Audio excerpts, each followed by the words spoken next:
Hi, I'm Jenny Brown. Welcome to this week's edition of MFB News. I hope you're keeping super well, that you've had a fantastic week and all is tickety-boo with you. All good here. Things are definitely starting to get a bit busier, which is very nice for us to see. In terms of what we got for you this week, we do our usual roundup of lender changes. We're going to talk a bit about what happened with base rate last week, how this has then impacted swap rates, and then what's filtering through into lender pricing as well. It's good news, guys, so please don't be afraid to watch on. Then what we're going to do is just run through the latest lender changes we've seen in terms of criteria in the last week. We're then going to be moving on to talk about the change with regards to EPC requirements that came around in the news, and a bit of a bombshell, if I'm honest. So we're going to talk a bit about that and what landlords are saying. Then we're going to be sharing with you the latest tenant demand report and rental income analysis report from our friends at the Mortgage Work. And finally, we're going to be wrapping up with our newest feature to MFB News, question of the week. Okay, so when we caught up this time last week, we just had the inflation news, and for those of you who are across this kind of stuff, you will know that inflation had fallen more than experts had predicted. So the knock-on impact of that was on Tuesday afternoon, we did see swap rates come down a bit. On the Wednesday, we had the news that base rate had not been increased, which is exactly what people had thought was going to happen. So we were expecting an increase of 25 basis points, 0.25%. But actually, because of the really good inflation news that came out the day before, the MPC took the decision to keep base rate at the same level, which meant that swap rates actually eased down ever so slightly further as well. So in short, the cost of borrowing for lenders has eased down a bit, which is obviously to be celebrated. So in terms of how that kind of shakes through into swap rate pricing month on month. So as of this morning, and it's Tuesday, 2-year swap rates were 4.996. 1 month ago, they were at 5.514, so a reduction of circa 0.5%. 5-year swaps currently 4.415. 1 month ago, 4.829, so circa 0.4% reductions. This means that lenders' cost of funds have come down month on month, which is leaving the door open for lenders to be able to make adjustments downward to their pricing should they choose to do so. Now, we have seen a wave of further rate reductions in the last week, and I'll come on to those shortly, but is this all in response to the news in the last few days? Probably not, if I'm honest. Lenders don't, there isn't a kind of reduction in swap rates and lenders just drop their rates instantly. These things take a little bit of time. So actually what I think has happened, and looking at the kinds of lenders who have made reductions in the last week, these are people who hadn't really made reductions previously. So I think the lenders who have made reductions in the last week are lenders who are playing catch up, and this leaves the door open for maybe a further round of easing of pricing. Not huge, don't get too excited, but a downward move in pricing over the coming few weeks.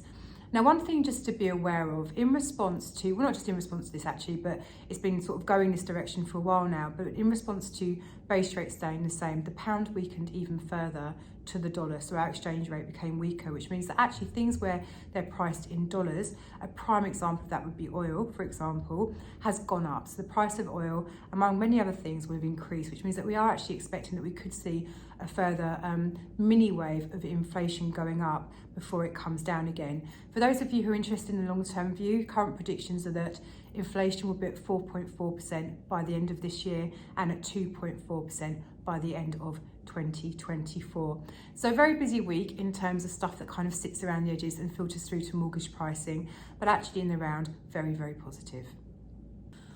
So looking at how that has now filtered through to lender pricing. So like I say, we have seen a flurry of lenders repricing again in the last week.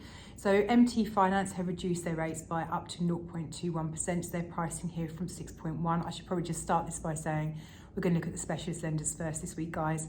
So MT Finance specialist lender rates from now from 6.1%. Keystone have also made reductions to their 5-year fixed rates of up to 0.2%. So their 5-year rates are now from 5.19%. West One made reductions to their limited edition range of up to 0.12%. So their 2-year fixes are now from 4.78%. 5 years from 4.68%. We've seen Capital Home Loans reduce their 5-year fixed rates and also reintroduced 2-year fixed rates as well. So their 5-year fixed rates are now from 5.61, 2 years from 6.75. And finally, in the specialist end of the market, we've seen Fleet reduce their rates by 0.15%, so pricing here is from 5.54. Now, before you get really excited, what I would say is when we're talking about pricing from, these are the lowest interest rates in the lender's product set, which come with the highest arrangement fees. So when someone says to me at the moment, what's the cost of a 5-year fixed rate in a buy-to-let mortgage? Well, I'm not going to be saying to them, is 5.54%, because what we need to also do is add on arrangement fees. So actually, if you took the average 5-year fixed rate and also bundled in the arrangement fees, which as we know can be quite large in some cases, what I would say is actually, broadly speaking, the actual interest rate, the two things combined on a 5-year fixed rate, is probably sitting around 6.5% at the moment, and that's in the specialist end of the market. Now, specialist lenders, just to recap for those of you who are new to us, and welcome if that's the case, specialist lenders are those lenders who lend on HMOs and multi-units, limited companies, and also for those landlords with 10 or more buy-to-let properties in the background. High street lenders are the ones that you would typically sort of find on your high street, unsurprisingly, and these are the guys who have a slightly more reined-in appetite towards buy-to-let, so no limited companies, no HMOs, no multi-units, tend to restrict their lending to those landlords with either 4 or 10 mortgage properties in the background. So from those lenders, what have we seen? We've seen Accord mortgages reduce their product transfer rates by up to 0.35%. So if you're in the market for a product transfer with Accord mortgages, your pricing is going to start from 5.38%. We've seen Bank of Ireland make rate reductions. Their rates are now from 5.29. The Leeds have reduced their limited company pricing, and I'm classing them as a high street lender because they are, but they also do a bit of limited company lending as well. They've reduced their rates by 0.3%. These are now from 5.74.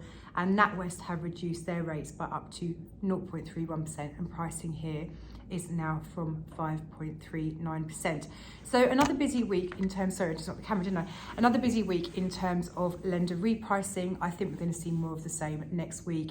In fact, actually, as I was coming in to record this video, I'd seen another 3 emails have dropped into my inbox from lenders announcing their repricing later on this week. So general kind of direction of travel is very positive. It's all coming down.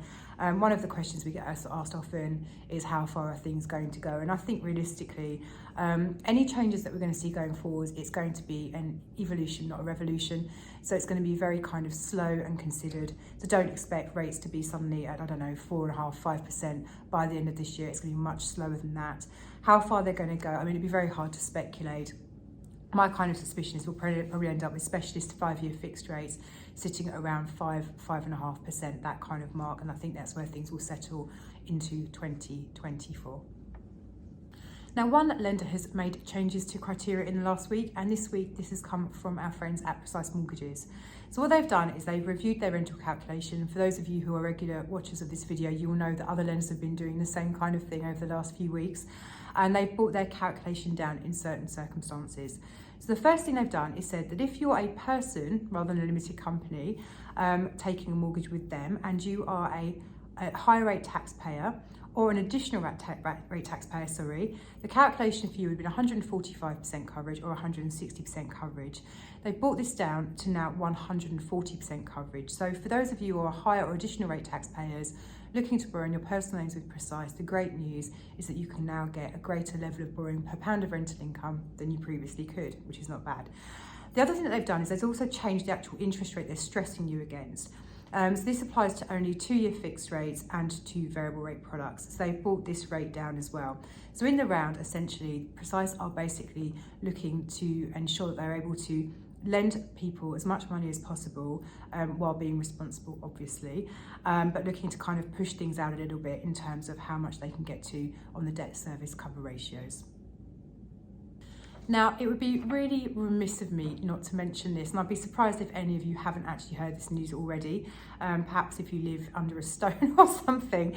But the very good news, I think it's good news, is that the proposed changes to EPC ratings for buy-to-let properties, which is coming into play in 2028 after many kind of incarnations of it and kicking it around, has been scrapped.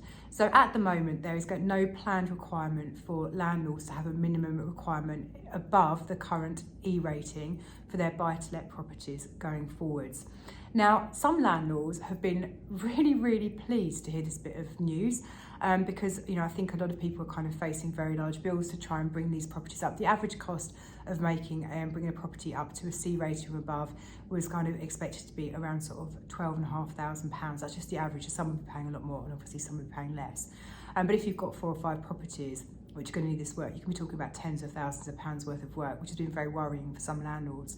And I think it's been this also kind of mixed in with the fact there's been various kind of date changes. No one really understood how this was going to look in terms of exemption limits, if there was even going to be an exemption.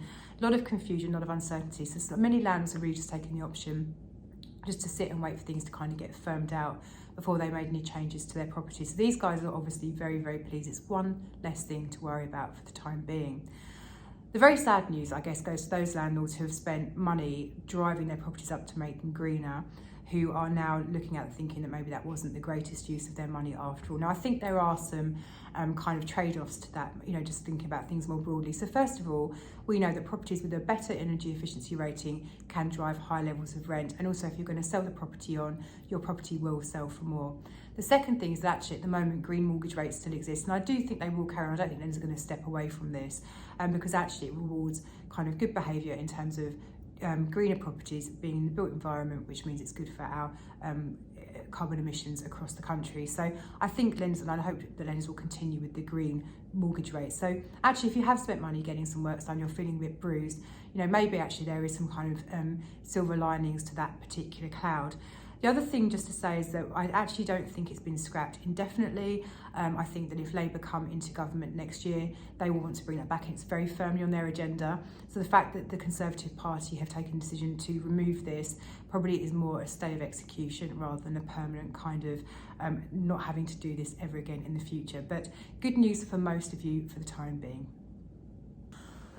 Okay, now the Mortgage Works have released some of their wonderful surveys that they do where they pay a research company to go out and speak to thousands and thousands of your landlord peers to find out, how they're feeling, what their plans are, how they're seeing the property market, what's their experience of being a landlord. And 2 reports have been published in the last week. So the first one is the Rental Income Analysis Report, which is actually, I promise, far more interesting than it sounds. Now, the first thing that they talk about, which I found really interesting, is that in Q2 2023, the average gross rental income achieved by landlords in the last 12 months increased by £1,000 since Q1 and is up £7,000 versus a year ago, which is therefore meaning it's reached an all-time high. The proportion of landlords who have increased their rents in the last year, and that's 65% of you, continues to increase, up by 2% versus Q2. However, landlords who are intending to raise rents in the next 6 months, that's 51% of you, is down 1% compared to Q1. Now, why is that? I suspect there's a couple of things at play here. I don't think it's actually that landlords are kind of generally not able to raise rents any further, but I think a lot of you have obviously put your rents up already for existing tenants, as we've already just discussed. And I think actually once you've done that, there is a kind of point where you think, I can't keep putting these up. There's only so much people can afford. But actually, all in all, the good news is for landlords that rents are continuing to increase. Now, in terms of yields by property type, and please don't forget that this is an average yield across the whole of the UK, and different property classes in different parts of the country will achieve different yield levels. So as an example, the average yield attained by an HMO is currently 6%, according to this report by the Mortgage Works. Now, we have clients who are achieving far higher than that on HMOs in certain parts of the country, and others who don't quite get there as well. So this is just an average. So HMOs 6%, a block of flats 6% yield, bungalows 5.6, semi-detached houses 5.5, detached houses 5.3, flats, individual units, this is now not a block, 5.3, and a terraced house 5.3% yield. So actually, for those of you who are maybe thinking about investing and trying to figure out how you're going to get the most bang for your buck in terms of return on your investment of capital, or for those of you who've got a portfolio and thinking this isn't probably working as hard for me as I would like, now I'm feeling a bit more squeezed, how can I kind of reshape things to drive things up? Quite clearly, HMOs and blocks of flats with returns at 6% are the way to kind of really drag the yields up. Now, in terms of by region, the highest areas by region in terms of rental yields, Wales is 5.8%, the North West 5.7%, and Yorkshire and Humber 5.6%. These tend to be the same areas over and over again. So if you're thinking about investing and you're looking for yields, these are the places, the kind of regions that always seem to sit above others in terms of the returns they're getting. The lowest areas, again, this hasn't really changed. So Outer London, 4.7%, West Midlands, 4.6%, and Central London, 4.4% return. So I think actually what we can deduce from this is that the investment classes and regions are performing pretty much as expected and consistently. And actually what we are seeing is that landlords are still putting rents up in accordance with kind of tenant demand and are able to do so, which is really kind of helping them out with the tighter cash flow situations that some of you are finding yourselves in at the moment. And then we segue nicely onto the tenant demand report. So essentially for many years, the BVA BDRC, who's a research company, have been surveying landlords about whether they see rental demand increasing, decreasing or staying the same in the areas where they let properties. And landlords are asked the same question every single time. In your opinion, what has happened to tenant demand in the last 3 months? And in quarter 2 2023, the responses were 44% felt that it increased significantly, 23% said it increased slightly, 15% reported no change, 1% said it's decreased slightly, 1% said it's decreased significantly, and 17% were simply unsure. Now there's a scoring kind of pattern that sits against how the landlords respond, and in terms of tenant demand. And so regions which seem to be doing incredibly well in terms of tenant demand are Wales and the East Midlands. Now some areas, 7 of them in fact, have seen a slight decrease in the TDI score. London Central had the most significant drop incidentally, but Outer London became the highest scoring region in quarter 2, achieving a TDI score of 71 points, which is up 3 points since quarter 1. So Outer London seems to be doing incredibly well in terms of tenant demand. The West Midlands continues to generate the lowest TDI score again this quarter, but again after seeing a further decrease of -1 point, and that's closely followed by the North East. So it feels that in terms of tenant demand, the West Midlands and the North East are the 2 areas which seem to be finding things the toughest at the moment. Okay, and then moving on to our final feature of the week, question of the week. So one of the things that we get asked a lot when it comes to limited company lending is, am I able to set up a company today and then borrow money from it straight away? Or does it have to have, a long trading history? Does it have to have lots of money inside of it, lots of cash, that kind of stuff? So the really good thing is that you are able to literally set up a limited company, and you can do this yourselves, guys. So please don't pay a company to do this for you because they charge a lot. You can do this by a company's house. I think it costs about £20 to do. It's really straightforward. I did it myself when I set up my limited company. And the thing that I found the hardest was choosing what I was going to call my company. The rest of it was really straightforward. So you can go online onto Company's House, you type in some details, and then the company literally incorporates overnight, it registers overnight. So the next day you'll have a company number and you're ready to go. And from a lender's perspective, that's kind of it, that's all that's needed. The company doesn't have to have trading history, it doesn't have to have cash in it, it doesn't have to have 6 months bank statements or anything like that. Now there are a couple of points to note here. So first of all, when you apply for a mortgage, you don't have to have the limited company bank account set up and ready to go. And please note, you do have to have a limited company bank account if you're going to buy through a limited company, okay? But what you do have to have is the company bank account set up before you get the mortgage offer. And the reason for this is that lenders cannot produce a mortgage offer if they do not have a direct debit mandate on file. And if they don't have a bank account, they simply don't have a direct debit mandate. So don't worry about setting up a limited company bank account straight away, because actually these can be quite lengthy to set up by comparison to setting up the company itself. It's not a quick process. So don't worry, you don't have to have the bank account ready to go on day one, but you will need to have it in place before the lender will issue you the offer. So that's kind of the sequence of events. Now, in terms of how lenders are able to lend to newly set up companies with no trading history and be comfortable with that, it all comes back to personal guarantees. So when you apply for a limited company mortgage, the lender's going to say, what's the company name, what's the company number, what's this registered address, what's the activities of the company going to be, and some other kind of fairly high level information. And that's kind of the company done. And then the application moves on with entire focus on the borrowers behind the company, the people behind the company.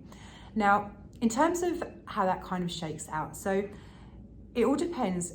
The people that will be named on this part of the application, it depends on whether the lender's going to want personal guarantees from them as to whether they'd need to be on there. So for example, if I set up a limited company, I'm the only director and the only shareholder, I'm going on the mortgage application.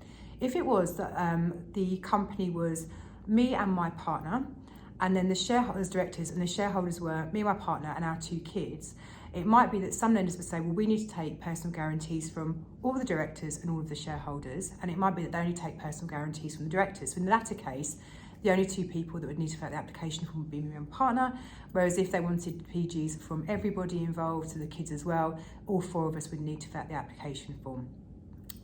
So the personal guarantee is essentially me saying to the lender, I know you're lending to the limited company, but actually in the event that the company is not able to pay the mortgage, you are forced to repossess the property and sell it on. And at the end of that process, after all the court fees and everything else has been paid, there is a deficit, so you are owed money. I am personally liable for that debt to you. My responsibilities continue beyond the limited company. I'm ultimately responsible for this.